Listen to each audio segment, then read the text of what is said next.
Welcome to Lennar's third quarter earnings conference call. At this time, all participants are in a listen-only mode. After the presentation, we will conduct a question-and-answer session. Today's conference is being recorded. If you have any objections, you may disconnect at this time. I will now turn the call over to Alexandra Lumpkin for the reading of the forward-looking statement. Thank you and good morning. Today's conference call may include forward-looking statements, including statements regarding Lennar's business, financial condition, results of operations, cash flows, strategies, and prospects. Forward-looking statements represent only Lennar's estimates on the date of this conference call and are not intended to give any assurance as to actual future results. Because forward-looking statements relate to matters that have not yet occurred, these statements are inherently subject to risks and uncertainties.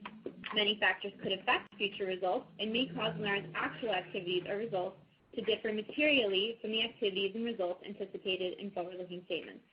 These factors include those described in yesterday's press release and our SEC filings, including those under the caption Risk Factors contained in Lennar's annual report on Form 10-K, most recently filed with the SEC. Please note that Lennar assumes no obligation to update any forward-looking statements. I would like to introduce your host, Mr. Stuart Miller, Executive Chairman. Sir, you may begin. Thank you, and good morning, everyone. This morning, I'm here in Miami, and I'm joined by our co-president and CEO, John Jaffe, and it happens to be his birthday today as well. Happy birthday, John. Thank you, sir. Diane Bessette's here, our Chief Financial Officer. David Collins, our Controller. Bruce Gross, CEO of Lennar Financial Services, and, of course, Alex, who you just heard from. And we have joining us also Rick Beckwith, who's on the road, I believe in Dallas today, and Rick will be joining and contributing as well. So, listen, today's call is pretty straightforward, so we're going to try to keep our remarks relatively brief so we have plenty of time for your questions. As usual, I'll give a macro and strategic Lennar overview. Rick's going to talk about market strength and land and community count.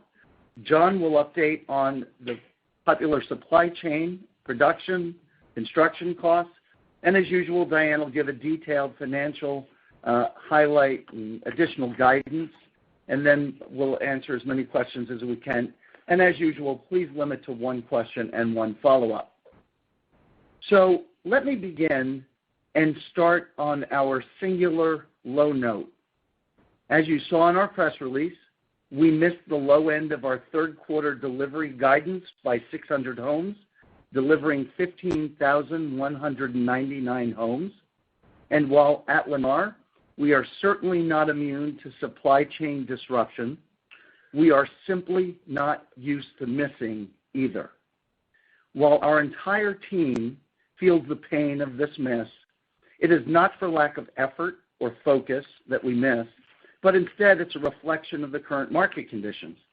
The supply chain for both land and construction is significantly stressed, and that will continue into the fourth quarter and beyond. Accordingly, we expect our community count at the end of the year will be up only approximately 7% versus the 10% we previously guided, and our deliveries will be approximately 18,000 versus the 19,000 to 21,000 we previously guided. And while we're not giving specific guidance for 2022, we fully expect double-digit growth in sales, starts, closings, and community count next year. After my introductory remarks, Rick will further address the land and supply chain and our performance and expectations, and John will give color on labor and materials and the effects on production. So except for the miss on deliveries, our third quarter results were very strong and quite extraordinary.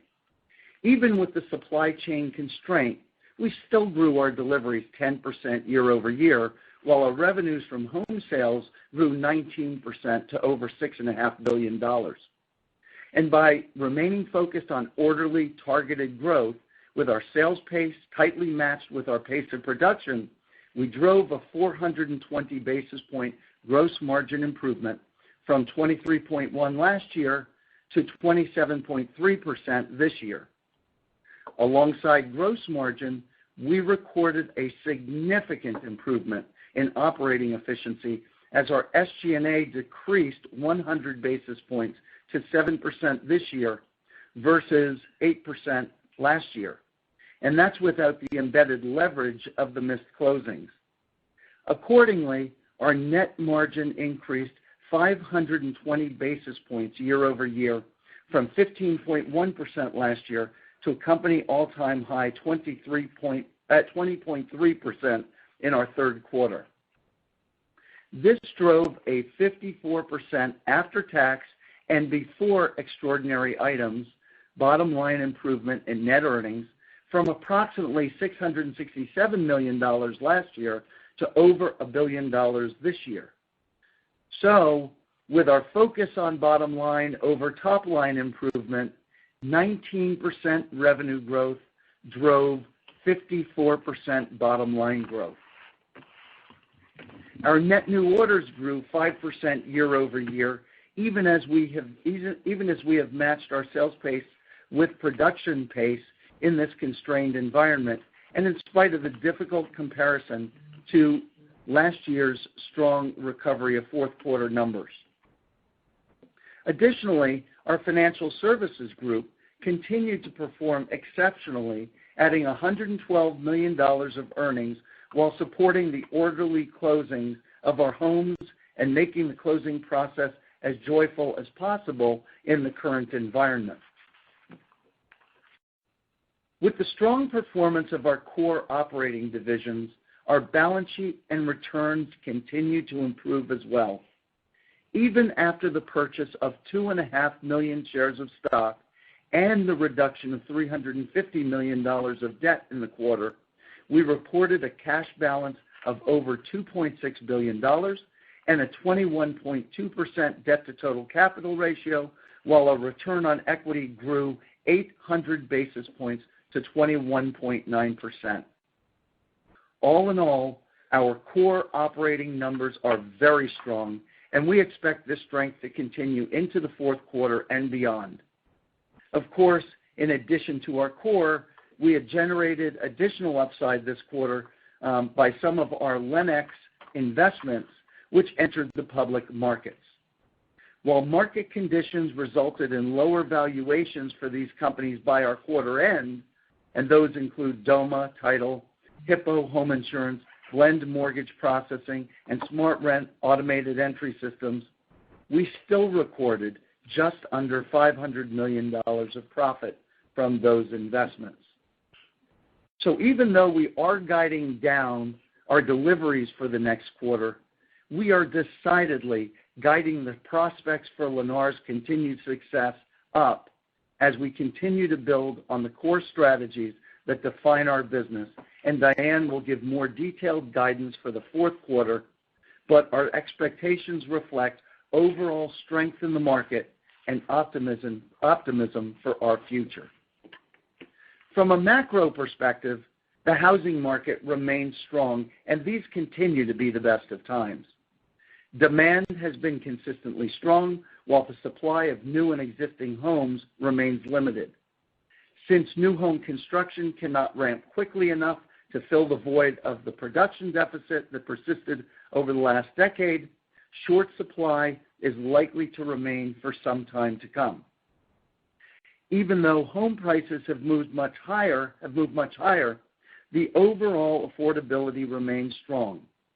Interest rates are still lower than they were a year ago, and personal savings for deposits are strong. Wages for the average family seem to be rising faster than monthly payments. And while inflation numbers might seem to tell a different story, this is the story that we're hearing from our customers as they come to visit our field offices. The primary driver of demand continues to be an upward spiral of housing consumer needs.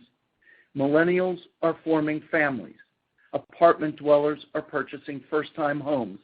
Yesterday's first-time homes are selling at higher prices, and anticipated and appreciated equity is enabling first-time move-ups. Yesterday's move-up home is selling at strong pricing with increased equity, enabling customers to consider and purchase an even larger home. All this while supply is limited for everyone. Additionally, the iBuyer and single-family for rent participants are providing additional liquidity to the marketplace. The iBuyers are providing liquidity while becoming an essential convenience provider, as the coordination of the closing of a new home is being complicated by supply chain disruptions. The convenience factor is becoming a real value proposition in and of itself. The single-family for rent participants are also providing more liquidity while making a single-family home lifestyle accessible to more families. Although higher home prices have exacerbated the well-documented affordability crisis across the country, the solution is building more housing and making a growing portion of that housing stock available to more families to rent if they can't yet meet the requirements for home ownership. Professional ownership of homes enables renters to access a single-family lifestyle while they build the credentials to own. Better housing for families produces better outcomes for families, and the industry is rewiring to provide those solutions. I've noted before, changes will also act as circuit breakers for the cyclicality of the housing market in the future, but for now, the housing market is very strong, and we, the builders, just have to get the homes built. Before I conclude, let me briefly talk about our spin company that I have too briefly described in the past. As you can see from our balance sheet and cash flow, the case for SpinCo is becoming more and more compelling. We have adequate and even excess capacity to spin our well-established ancillary businesses, and those businesses and business lines do not meaningfully contribute to our core earnings in their current ownership configuration right now. In effect, these assets as currently positioned are actually dilutive to our growing returns on equity and returns on capital. With an effective spin, the remaining Lennar Corporation can drive higher returns on our assets and equity base, and we are pushing to make that happen. But as you would expect, we are determined to get it right and construct SpinCo as a standalone company that is investable, that is accountable, scalable, and successful in its own right. The already successful business of SpinCo can and will be structured for success and accountability and form the beginning of a growth story that matches the success of Lennar. Accordingly, we have continued to work on the structure, components, and organization of the new company. Time has continued to be our friend in that the Lennar core business, the Lennar cash flow, and balance sheet have continued to improve and provide even greater opportunity and flexibility. Accordingly, I am once again, to your disappointment I'm sure, going to kick the can on delivering more detail on SpinCo. While nothing has changed in our expected execution and scope, the detail of standing up a new public company is time-consuming and complex, and we do not want to detail an incomplete picture or miss an opportunity to just get it right. To that end, this quarter we engaged a new participant, Matt Zames, as a senior advisor to the company, focusing on the configuration and execution of our SpinCo strategy. Matt is a seasoned veteran in the financial services world, as a past president of Cerberus Capital and as a past chief operating officer of J.P. Morgan Chase. Matt's expertise in operations, execution, and detailed financial modeling will help quickly advance the timeline for SpinCo and help bring it to market. Matt is not a newcomer to Lennar, as we have worked with him through our very successful various advisory engagements with Cerberus, and I personally serve with and for Matt on the board of DOMA, where Matt serves as an extraordinary chair of the board. In addition to and supporting Matt, we have sequestered a team of senior internal leaders under the focused leadership of Jeff McCall to work with Matt on the substance and structure of the new company. This team meets regularly to map the structure, model expected growth, and review progress. We are standing up a new company backbone, and the team includes all the leaders from the projected SpinCo verticals. As noted last quarter, our SpinCo will be configured as an independent and active asset management business that raises third-party capital to support our ongoing business verticals. As noted, 2 of these verticals already have raised third-party capital and are active asset managers. LMC, our multifamily platform, has approximately $9 billion of gross capital under management and is raising its third fund right now. LSFR, our growing single-family for rent platform, currently manages approximately $1.25 billion of equity already raised. Both of these programs are neatly configured as independent, self-sustaining operations. Additionally, we have a dynamic and growing independent land and land management business that has been refined, and we have a growing technology investment business that, as you can see from our numbers, is performing exceptionally well under the name Lennar. As I noted last quarter, this separation from the home builder will enable these blue-chip businesses to thrive and excel independently.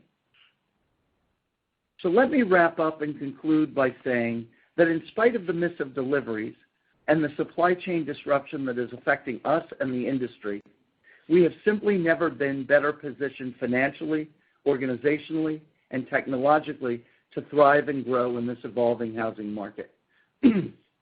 Demand and the market in general remain very strong, even as we return to traditional seasonality in our overall annual sales pace. While difficulties in the supply chain present challenges for Lennar and the industry, the housing market remains strong and supply of new and existing homes is very limited. And of course, given supply chain challenges, the industry will not be able to quickly remedy the supply shortage with increased production. Accordingly, we expect the market to remain in its current balance, or should I say imbalance, for an extended period of time. We remain focused on orderly, targeted growth with our sales pace tightly matched with our pace of production. We focus on gross margin by selling in step with production while controlling costs and reducing our SG&A, therefore driving our net margin. We have built a just-in-time delivery system for land at the front end, and we have built a just-in-time delivery system for our finished homes at the back end with our SFR single-family for rent program. We have focused on cash flow, on debt reduction and stock buyback, land owned versus controlled, return on capital and return on equity, and of course, driving incremental upside from investments in and upside on our innovative technologies. We have an amazing group of talented associates driving our business forward and caring about the world around them at the same time. We are performing excellently on all metrics driven by strategies that have worked to our benefit, and the market condition remains extremely strong for this foreseeable future.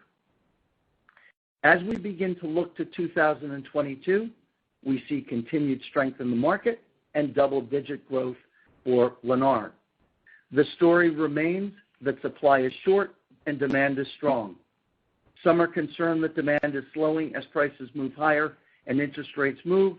It feels to us that sales are slowing because many sales were made early and the industry is building through those sales slower than expected. We believe that home production has been constrained for a decade, and we are making up the deficit now, which should keep the housing market thriving for some time to come. With that, let me turn over to Rick. Thanks, Stuart. As you can tell from Stuart's opening comments, the housing market is very strong, our team is extremely well coordinated, and our financial results continue to benefit from a solid execution of our core operating strategies. Key to that has been running a finely tuned home building machine where we carefully match home building production with sales on a community-by-community basis. In this appreciated market, with slightly longer cycle times caused by supply chain issues, we are strategically selling our homes later in the production cycle of the home to maximize prices and offset potential cost increases. Our third quarter results prove out the success of this strategy as we achieved gross margin increases of 420 basis points year over year and 120 basis points sequentially. During the third quarter, we started 4.9 homes per community, sold 4.5 homes per community, and we ended the quarter with less than 200 completed unsold homes across our entire footprint. This production, margin-driven, and sales-focused program will continue to improve margin and lead to increased deliveries in fiscal 2022, given the ramp-up in starts in the third quarter. In the third quarter, new orders, deliveries, and gross margins were strong in each of our operating regions, with August being the strongest month in the quarter. In addition, we saw strength in all product categories, from entry-level to move-up to active adult. The strength of the market was also reflected in a historically low cancellation rate, which was 10% in the quarter, down 470 basis points from last year. In the third quarter, we continued to achieve price increases, although at a lower rate than earlier in the year. In general, the market has moderated from being extremely hot to a strong market that is returning to normal seasonal trends. Here's some color on some of our stronger markets. Florida continues to benefit from core local demand, as well as in-migration from the Northeast and the West Coast, which is driving both sales pace and price. Inventory is extremely limited, and buyers are moving fast to close. The hottest markets in Florida continue to be Naples and Sarasota in the Southwest, Miami-Dade and Broward in the Southeast, and Tampa. We are also seeing a strong recovery in Orlando with the increase in tourism.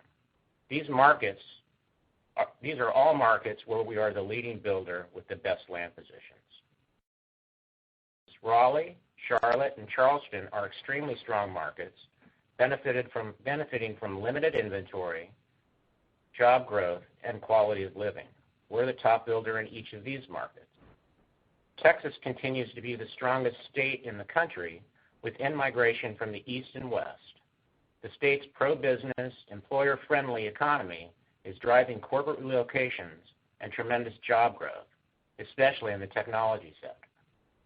The state is also benefiting from the recovery in the oil and gas sector. Notwithstanding out-migration from parts of California, the markets are strong in California. Driven by the state's severe housing shortage, there is more demand than supply. The Inland Empire, Sacramento, and the East Bay area are the strongest markets. All are seeing migration from other California coastal markets due to a higher level of affordability, compounded with the ability to buy a larger home for the money in those markets. Phoenix and Las Vegas continue to be strong markets. Both are benefiting from business-friendly environments, real job growth, and in-migration from California. The casinos in Las Vegas are full, and the city is benefiting from increased tourism. Phoenix is thriving due to real affordability. These are some of the strongest markets, but as I said, there is strength and depth of market across the country. Now I'd like to spend a few moments talking about growth and community count.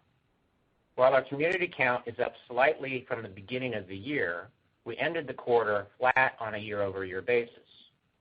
This was driven by a faster sales pace in certain existing communities, which caused some communities to close out sooner than expected. Our community count was also impacted by delays in getting new communities open because of supply chain type issues and municipalities being overwhelmed with short staff due to the Delta variant and not being able to process the entitlements, permitting, and inspections on a timely basis.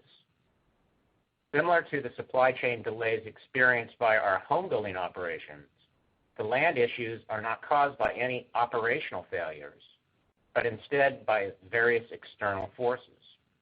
The impacts of COVID, from quarantine of sick workers to the necessary workplace modifications to ensure compliance with safety protocols, has severely hampered many municipalities' ability to timely process approvals and conduct inspections.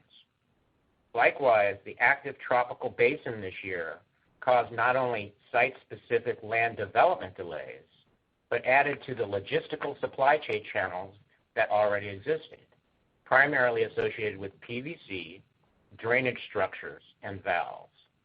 The snowball effect of these delays, combined with the shortage of crews due to COVID quarantines, really slowed down the process. While these challenges persist, we are proactively managing these challenges. With all this in mind, we now expect to end the year with a 7% increase in community count versus the 10% we targeted at the beginning of the year. While we are disappointed with these delays, we know this is just a timing thing and that these communities will come online. On a more positive note, our land pipeline remains robust with plenty of land in the queue to meet our growth goals over the next several years.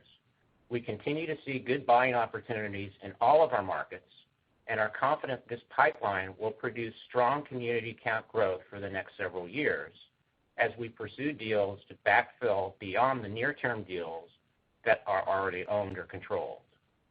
We're also pleased with the excellent progress we're making on our land-light strategy, as evidenced by our years-owned supply of home sites improving to 3.3 years at the end of the third quarter, from 3.8 years at last year's third quarter, and our controlled home site percentage increasing to 53% from 35% for the same periods.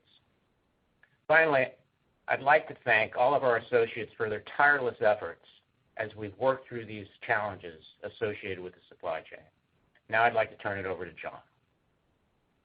Thanks, Rick. I will now briefly address how we're managing through the supply chain disruptions that are impacting Lennar and the industry, and we'll answer any detailed questions you have in the Q&A. As Stuart noted, our closing miss for Q3 was driven by supply chain disruptions that led to a general increase in our cycle time to build homes, but also some intermittent shortages that stalled production beyond cycle time, causing these closings to be delayed into our fourth quarter. As you've heard from various building product companies and from other home builders, disruptions are affecting different trades at different times and in different geographies. They are intermittent and they are not over yet. In many ways, it is truly a game of whack-a-mole, creating a traffic jam. Like cars, the construction process is backed up, creating a chain reaction of delays that cascades from one trade to the next. The team at Lennar is aptly dealing with this situation to manage for the best possible outcomes. Like the rest of the industry, we not only saw our cycle time increase approximately 2 weeks in our third quarter, but we also had additional surprises that quickly changed delivery dates. Fortunately, at Lennar, we have extraordinary supply chain, purchasing, and construction teams that are very coordinated and are managing our scheduling on a day-by-day basis in partnership with each of our trade partners. We work with our partners to solve issues in real time, as well as planning ahead for our future demand needs. Our decades-long platform of Everything's Included has minimized the impact of supply chain shortages as we have fewer SKUs to manage and we can plan out material needs far in advance. This has become more important than ever as lead times have materially expanded for most manufacturers. Additionally, we're now in our 6th year of focusing on being the builder of choice for our trade partners. Over this time span, we have rewired interactions with our building partners to help them manage their cost inputs, reduce their labor needs, and enable them to grow. This has earned us a seat at the table with our strategic trade partners in these stressful times to work through solutions partner by partner. Even where the solution is bringing in alternative manufacturers, this is done in a collaborative manner with our existing partners to help them versus hurt them. We are doing a better job than ever at a time when it is most needed in communicating with our trade partners and giving them detailed forecasting information.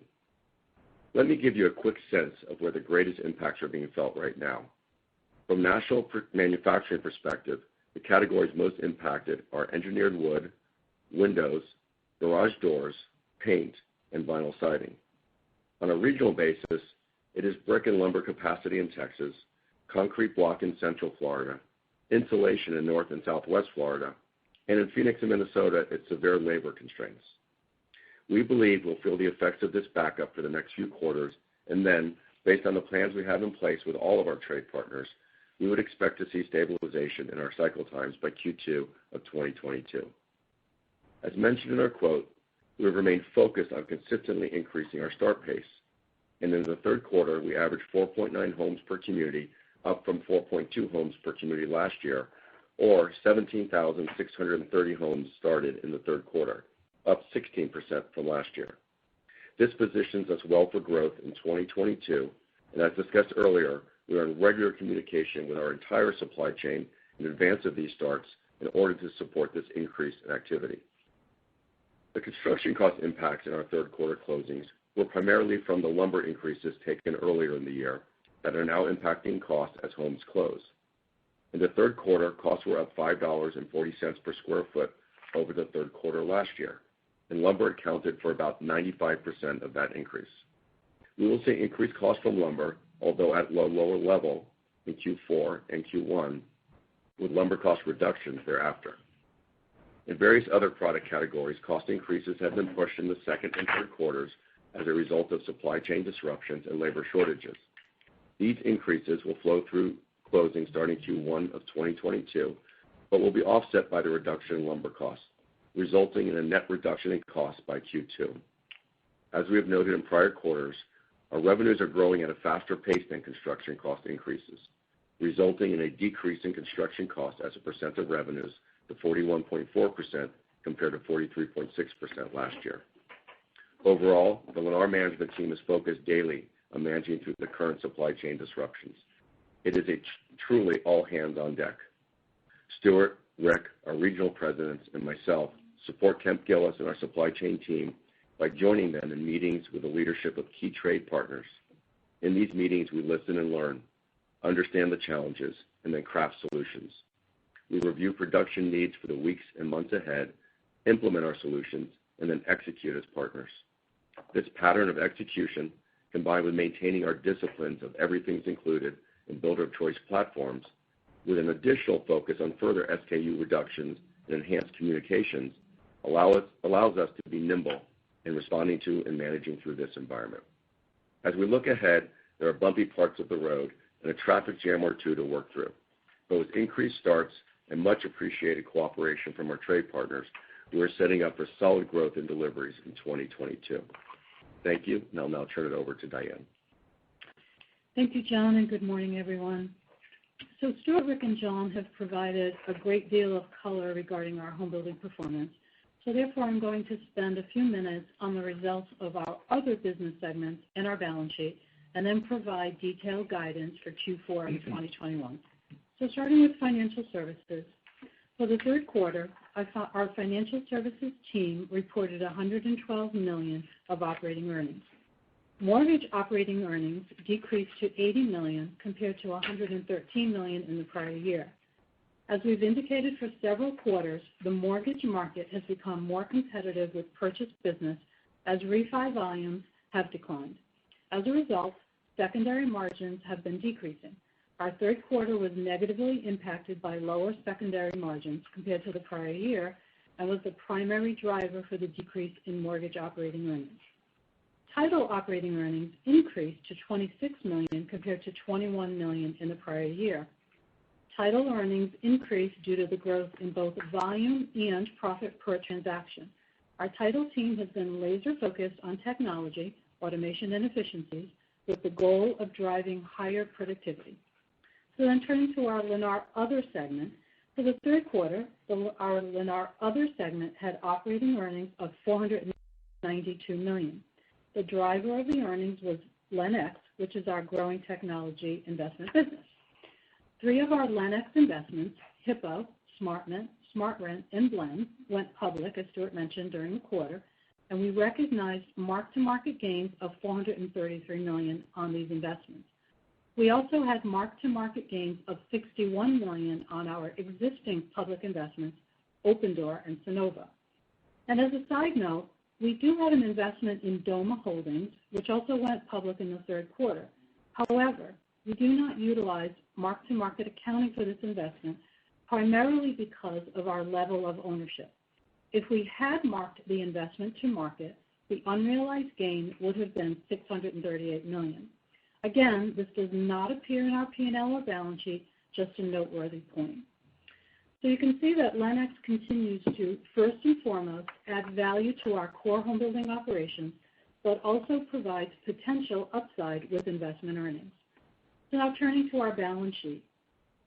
We ended the quarter with $2.6 billion of cash, and this is after deploying almost $600 million to retire debt early and buy back stock, which I'll discuss in a minute.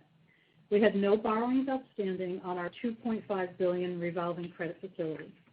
We continue to execute on our strategy to become asset lighter by developing a just-in-time delivery system for land and homes, generating significant homebuilding cash flow and improving returns. At quarter end, we owned 190,000 home sites and controlled 216,000 home sites. This resulted in our years supply owned decreasing to 3.3 years from 3.8 years in the prior year, and our home site controlled percentage increasing to 53% from 35% in the prior year. All this progress resulted in achieving a 23% return on inventory, excluding consolidated inventory not owned, and is consistent with our intense focus on increasing all returns. During the quarter, we paid dividends totaling $78 million, and we repurchased 2.5 million shares totaling $246 million. This brings our year-to-date repurchase amount to 4 million shares totaling $388 million. We also retired early our $300 million 6.25 senior notes that were due in December 2021, further reducing our debt balance and saving about $9 million in interest as we utilized the 6-month par call feature. Our next maturity, $600 million due in January 2022, has a 3-month par call, which we will also utilize to prepay the note next month. This will leave us with no senior note maturities until October 2022. Additionally, during the quarter, we also paid off $50 million of other non-public homebuilding debt. So when you pull all this together at quarter end, our homebuilding debt to total capital was 21.2%, down from 29.5% in the prior year. And then a few final points on our balance sheet.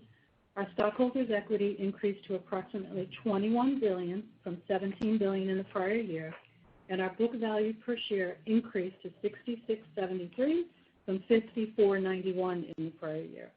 Our return on equity was 22% compared to 14% a year ago. And finally, in June, we were upgraded to investment grade by S&P and are now investment grade with all 3 rating agencies. We are extremely proud of this status with the agencies and believe it reflects the successful execution of our operating strategies as well as our very strong balance sheet. And so with that brief overview, let me turn to guidance for the fourth quarter, starting with home building. We expect Q4 new orders to be in the range of 15,200 to 15,400 homes as we return to more seasonal patterns. And we expect our deliveries, as we've said, to be about 18,000. Now, this estimate has some plus or minus to it because the supply chain challenges bring a great deal of uncertainty. So the final number of homes delivered will be dependent on outcomes to existing issues, which, of course, we are navigating each and every day. Our Q4 average sales price should be about $445,000 as we continue to see price appreciation. We expect our gross margin to be about 28%, and we expect our SG&A to be about 6.7%. However, once again, these amounts will move up or down a bit depending on the number of homes delivered. And for the combined home building joint venture, land sale, and other categories, we expect a Q4 loss in the range of $10 to $15 million. And then turning to our other business segments, we believe our financial services earnings for Q4 will be in the range of $95 to $105 million as market competition for purchase business continues. We expect our multifamily operations to be about break even. And for the Lennar Other category, we expect earnings in the range of $5 to $10 million. This guidance does not include any potential adjustment to our mark-to-market investments, since this will be determined by their stock price at the end of our quarter. We expect Q4 corporate G&A to be about 1.2% of total revenues, and our charitable foundation contribution will be based on $1,000 per home.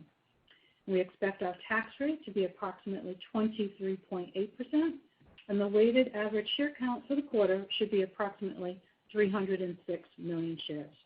And so when you pull all this together, this guidance should produce an EPS range of $4.12 to $4.16 per share for the fourth quarter. And so as we continue to execute our core operating strategies, maintain a strong balance sheet, and remain focused on cash flow generation and returns, we are well positioned to have a strong end to our fiscal 2021. And with that, let me turn it over to the operator for questions. Thank you. We will now begin the question and answer session. If you would like to ask a question, please press star one, unmute your phone, and record your name clearly. If you need to withdraw your question, press star two. We ask that you limit yourself to one question and one follow-up question until everyone has had the opportunity to have their question answered. Our first question will come from Stephen Kim with Evercore ISI. Your line is open. Yeah, thanks very much, guys. Appreciate all the detail. I want to talk about the home building business specifically. Stuart, 3 months ago, we talked about how it might be more accurate to describe the move in home prices that the industry and you have seen over the past year as a correction upward. Since home prices rose, in order to reduce demand down to the depressed level of supply, there was a gap between supply and demand. And so this quarter, you've talked about in your opening remarks about demand as being at a more normal seasonal level. But it's also fair to say that supply constraints have worsened too. So basically at this point, what I'm asking is, would you say that demand is still above supply and that home prices are still generally rising? And more specifically, maybe how did demand respond to pricing actions you took over the summer, and how would you say things are trending thus far in September? So interesting question, Steve. Look, you do have these kind of cross currents. I would clearly say that demand is above supply, and therein you see pricing power. But at the same time, the kind of conflict that you're daylighting is that if you think about the sales pattern of last year, it stalled in and around COVID, and then picked up very sharply as you went into the third and fourth quarters. And so your comparisons are relative to a kind of catch-up that was embedded in sales numbers back at that time.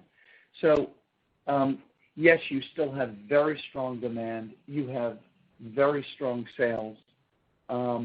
You're not catching up anymore. And because you have short supply and a delivery system or production system that is slowed by the supply chain, that demand is clearly outstripping supply. You still see pricing power, but comparisons are kind of, tepid in terms of seeing sales growth because nobody wants to get way out ahead of what they can actually produce. When you ask about pricing over the summertime and how has that moderated sales, and that's exactly what you're seeing in our numbers, is pricing power, pulling back on sales a little bit, and keeping our sales in check with the actual production abilities that are out there. Is that helpful? Yeah, absolutely. Yeah, I think it's important to call out, as you did, the unusual seasonality last year. Yeah, then of course, at some point the market's going to start focusing more on 2022 and beyond, and so my next question sort of gets to that. John, you gave some good numbers. I think you said $5.40 per square foot in terms of cost, with lumber being 95% of that increase. and you've laid out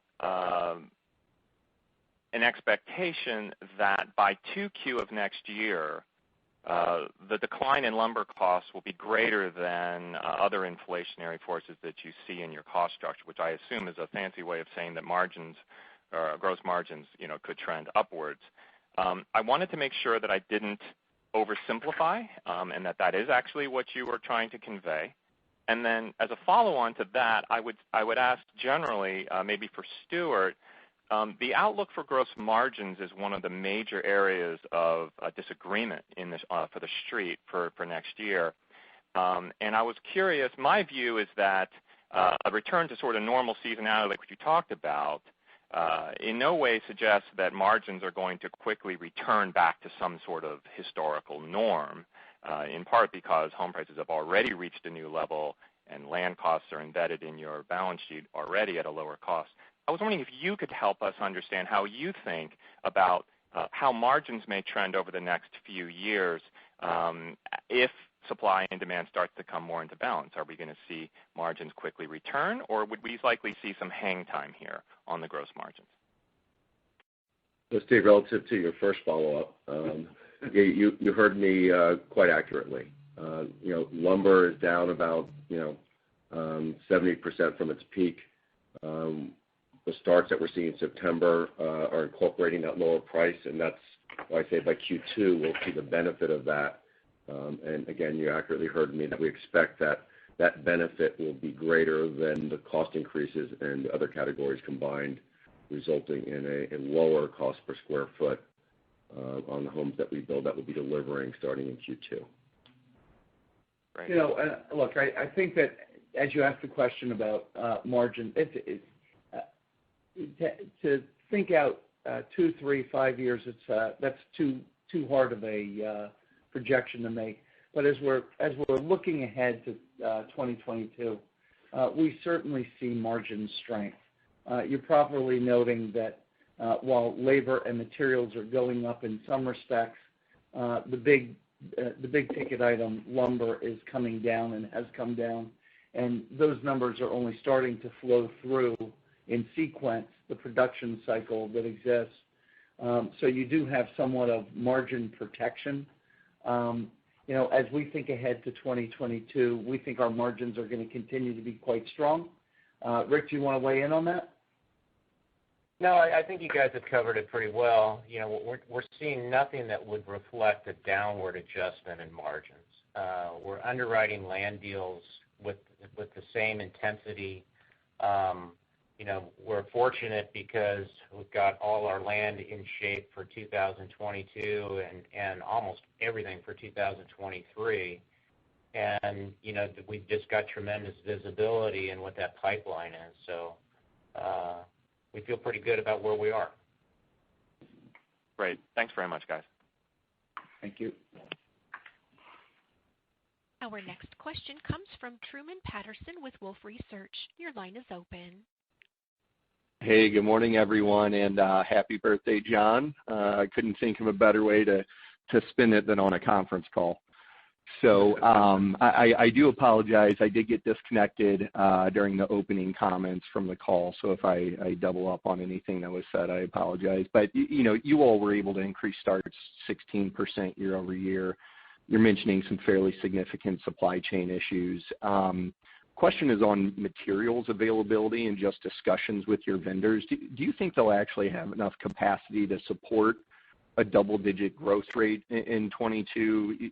Our hope is the manufacturers will be able to improve inventory during the seasonally slower winter months, but we really haven't seen any evidence yet. Just trying to get your take on how the next year unfolds. And I believe in your prepared remarks, you said you're expecting, these constraints to ease by the second quarter. Just wanting to understand your thoughts there. Yeah, that's right, Truman. Well, what we're seeing is there still is constraints on the supply chain that feeds our manufacturers, our supply chain. And that's not over yet, as I mentioned. But, lead times have expanded, which is giving some breathing room to these manufacturers to start to catch up. And that's what I meant by the plans we have in place, manufacturer by manufacturer, trade partner by trade partner, give us some visibility, although it's not perfectly clear, that as we get into Q2 of next year, that we expect that cycle times will stabilize. We feel very confident that, as I mentioned, that the plans we have in place will support our double-digit growth that we have planned. It's not a all of a sudden growth change for us. It's very methodical. As Stuart and Rick both mentioned, we carefully match our production pace, our sales pace, and so this is all planned out way in advance with real good visibility for our trade partners to support us. Let me just add to that, Truman. I don't think that we can stress enough how hands-on this program has been and will continue to be. In fact, John and Rick are jointly going to go out and meet with various strategic partners, trade partners, one-on-one in their offices over the next months. And that's very much by way of making sure that what we're saying is what we bring to market. We don't like missing. We don't like setting expectations that are not achievable. We've done a lot of homework to think about where we are and what we can achieve. We've daylighted that the fourth quarter. There's still some volatility in that, but we're developing more and more certainty as we get out ahead with proper preparation, with our Everything's Included program limiting SKUs, with our Builder of Choice program maximizing affinity, and focusing on making sure that we're in lockstep with our trade partners. And just to emphasize the point that Stuart said of our Everything's Included program, where manufacturer lead times have expanded anywhere from 4 to 7 times their normal lead times, the ability to know what we're going to build way in advance as compared to a design studio program really gives us the ability to communicate very effectively with those manufacturers and adjust to their lead times. Okay, thank you for that. And then community count, you walked down modestly, but it's still growing, 7% by year end. With permits and entitlements, becoming more delayed, how are you viewing your community count going into 22? And then also just big picture, I'm trying to understand how you all view some of your private competitors. We've been hearing that, they're fairly land constrained. Do you think they're going to remain land and community count constrained, or will we start to see a normalization or a catch-up in inventory in 2022, trying to understand, some of the market share dynamic potential as well? So I'll take that. I think you're going to continue to see the smaller and the regional builders have a difficult time to get community count up. The overall industry and the market is shifting to really have the land market address the top builders. And we have such a market share advantage that the developers want us in their deals. So that's number one. Number two, as I mentioned in my comments, we're anticipating double-digit community count growth in 2022. We've got the land in place, permitting and planning and plan approve and all those entitlement things are problematic, but we're going to make our way through that, and we've got good visibility. This whole supply chain disruption thing has given us the ability to do triage on how we deal with some of the towns. And we're getting to a point where we can help them help us in a more efficient way. So it's working, and we feel pretty confident that's what we're going to do. Truman, let me just add to that and say, Rick said something that was somewhat nuanced in his comments, but very important, and that is we have plenty of land. It's converting land to community count that is kind of slowed down a little bit right now. So we have tremendous visibility given our land acquisition, our land engagement machine that's out in the markets, where we really do have a tremendous advantage over those smaller, more regional builders in accessing land. But it's in finalizing entitlements and actually getting communities open where you see some of the stickiness. Rick daylighted that it's with final approvals or final plats, or actually the land development where you might have PVC shortage or or things like that that impair your ability to actually get it into the community count and open for business. So, I think that we have pretty good visibility on where we're going. Not pretty good, excellent visibility on where we're going. It's just about some of the impairments that exist at the local level in the field, and we're working through that. All right. Thank you all, and good luck on the upcoming quarter. Thank you. Next, we will hear from Carl Reichardt with BTIG. You may proceed. Thanks. Hello, everybody. Stuart, I keep trying to catch the can you keep kicking, but I won't ask about that. More on the supply chain, right? It's a mess, and I'm trying to figure out, John, you called for a stabilization, I think, in build times in 2Q22. What are the critical early signs we should be looking for to tell us that we're on the path to normalization? Is it a product availability type or a process normalization? And then in the long run, how does the current environment impact strategies or tactics you or the industry might use to get more control over the supply chain in the future? So relative to signs to look for in stabilization, as I mentioned, we're in day-to-day coordination and conversation with our key manufacturers and our key trade partners. And it's really about the planning process to look at the weeks, months, and quarters ahead so that they can plan their productivity to match what we're doing. And also, as I mentioned, to bring in additional trade partners to help support those partners of ours that are not able to ramp up to the needs that we have. And that, again, is very closely coordinated to make sure that we can get enough volume out of them. But, Carl, if you're looking for a signal that you can kind of watch and wait for, I don't think you're going to see it until we tell you that it's happening. It's going to flow through our numbers, and we're going to see it before others see it. And you're just not going to be able to see the stabilization until it's actually happening. That's kind of my view of it. Yeah, that's exactly right. As we work through this planning process, it'll be the outcome of that will show up and be visible. Okay, Stuart. Challenge accepted then. The next question I had is on single-family build-to-rent. What percentage of your deliveries are going to non-owner occupants now, whether it's sales of homes to institutions or mom-and-pop operators? And then, Rick, you talked about the land opportunities. You still see good ones out there. Are you concerned that some of the well-funded sort of startup build-to-rent operators who are beginning to look for land transactions and have very different pro formas than a traditional builder might, that what they're willing to pay, their more aggressive approach has an impact on land availability long-term for you all? So let me just start there and say we haven't separated out numbers on what percentage are going to final users versus some of the what some might say are the non-traditional users.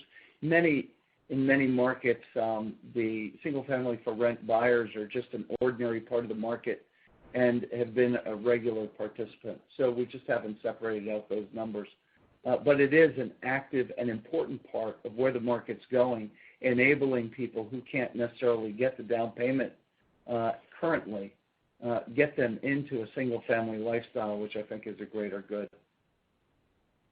So maybe I'll address the second component of your second question, which had to do with the competitiveness of the other SFR players. As John and I have been looking at this, and we're very close to the market, we're seeing relatively little competition associated with these deals. As I said, the developers want execution, and they are very focused on making sure that people close on the land, work through the land, because in many cases they're leveraged, and as a result, they want to make sure that they've got the cash flow to keep their businesses up. These other players don't have the cost structures that we have.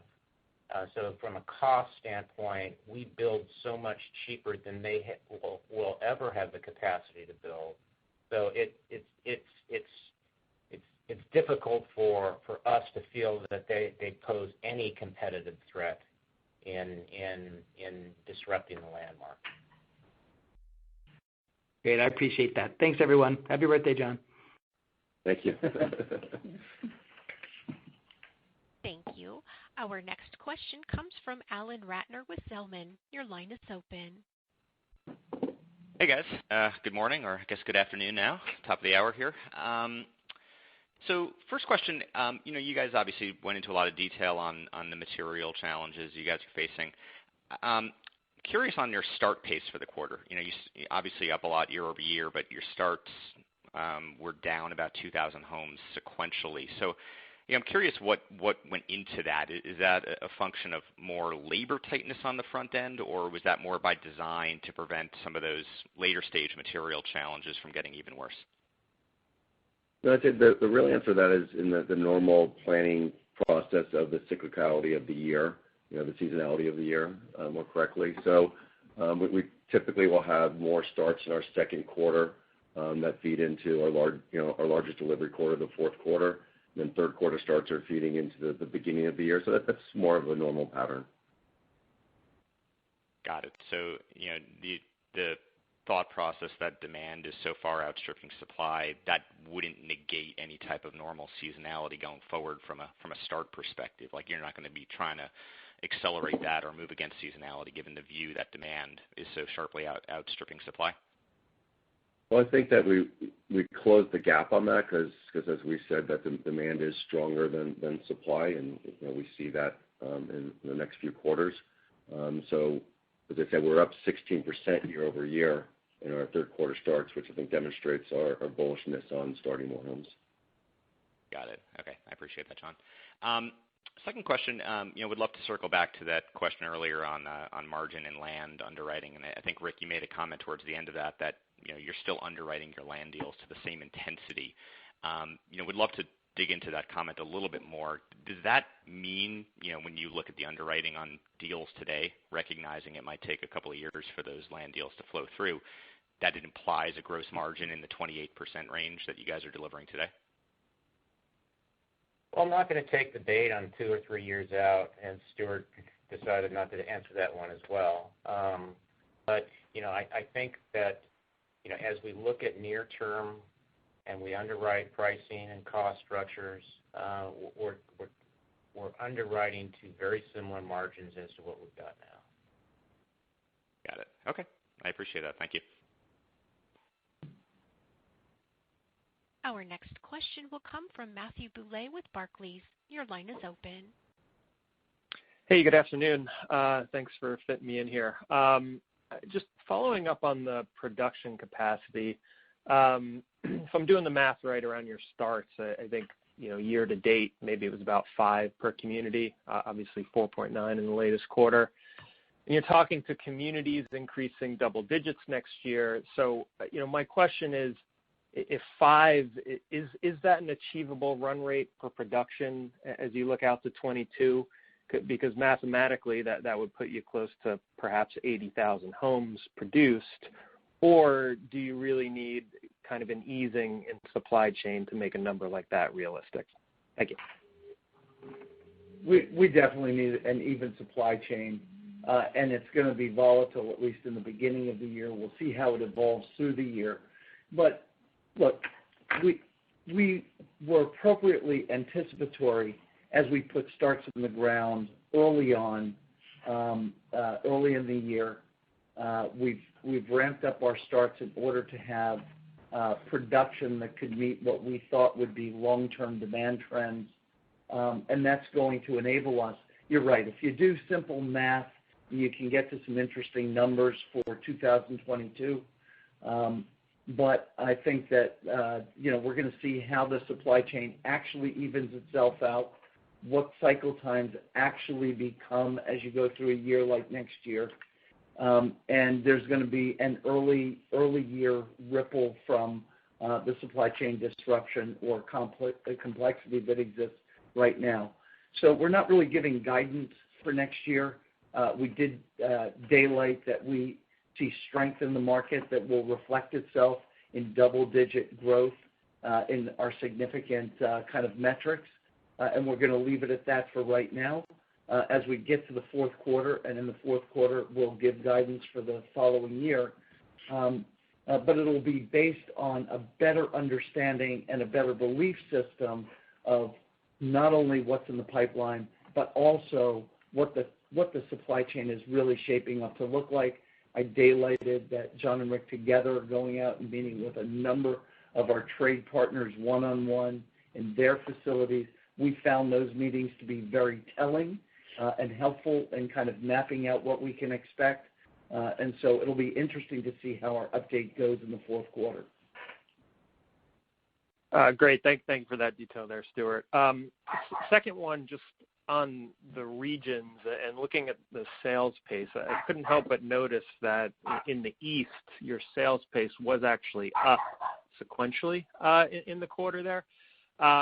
So I'm just curious, I know you gave some great commentary at the top around demand strength in Florida, but just speaking about production again, what was different about the East overall that allowed you to continue to keep sales pace over 5?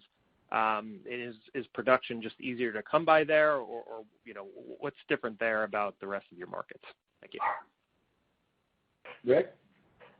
Well, some of the East, particularly, I think we have Florida in the East. Is that correct? Because I look at it from the way we run our company regionally. Really hasn't faced as many of the issues associated with framing. A lot of concrete block construction in Florida. We dominate the Florida markets and really have a good control of the trade base there. So that's one of the drivers of that. Okay, understood. Well, thank you very much, and congrats on the results. All right, and why don't we take one more question? Our last question will come from Susan McClary with Goldman Sachs. Your line is open. Good afternoon. Thank you for taking my question. Good afternoon. The first question is just, we talked a little bit about the land market, but can you give us more sense of, as you're kind of targeting more of this option versus owned strategy, exactly how that's coming together and how we should be thinking about it for next year? Well, we've daylighted for a number of quarters now, and I think that we've executed very much in line with what we've laid out, and that is that we're very focused on migrating to a higher option versus owned program, and we've worked and focused on building kind of an institutional model for making that happen. We've talked about the land program that we have in place, where we really have quite a structured program for land optioning, and that's working extremely well. And that program is enabling us to make this migration in orderly course, quarter by quarter. We are improving the number of lots that are actually, or home sites that are actually positioned in an optioned program. And I think that you'll see more and more over time that we're really developing a quite structured, just-in-time delivery system for land at the front end, with much less land that will be held on our books, but much more land that is controlled for our future. Okay, that's helpful. And then my follow-up is, you've obviously made a lot of progress on the SG&A side. You took the guidance to 6.7 for the fourth quarter. Can you talk about, the incremental initiatives that you're seeing coming together there, and what else is left that we should be thinking about as we look forward? So, Susan, I thank you for bringing up our SG&A. I think we all feel we've got a bounce in our step because we think that this is one of the most important parts of how our company has focused 5 and 10 basis points at a time on improving the underlying model that will define our way future. Our net margin continues to grow, and there aren't big items that we can point to in controlling SG&A. It's just a lot of small initiatives across our business, all the way from the internal plumbing system of our IT group and the way that we're compiling numbers and getting to quarter end literally within days, closing our books within days after the close of quarter, and bringing our numbers and projections to light digitally and automatically, as opposed to with an awful lot of work from our people in the field. The efficiencies that we're injecting in every part of our business, all the way from marketing to realtor commissions, to the way that our construction operations are actually run. Every element of our business is being reworked and replumbed for efficiency, and it's reflecting quarter after quarter after quarter in our SG&A. So we think it's one of the most important things. We don't get enough questions about it, but it really is every quarter incremental improvement. And we have some divisions that have just taken it to new levels, and I think that we're still in the early innings of doing what we can accomplish in the future. Gotcha. Okay, that's very helpful. Thank you, and good luck with everything. Okay, good. Thanks for the question. And again, everyone, thank you for joining us today.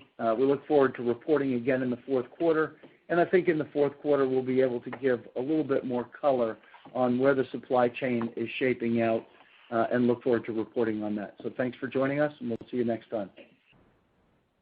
That does conclude today's conference. Thank you for participating. You may disconnect at this time.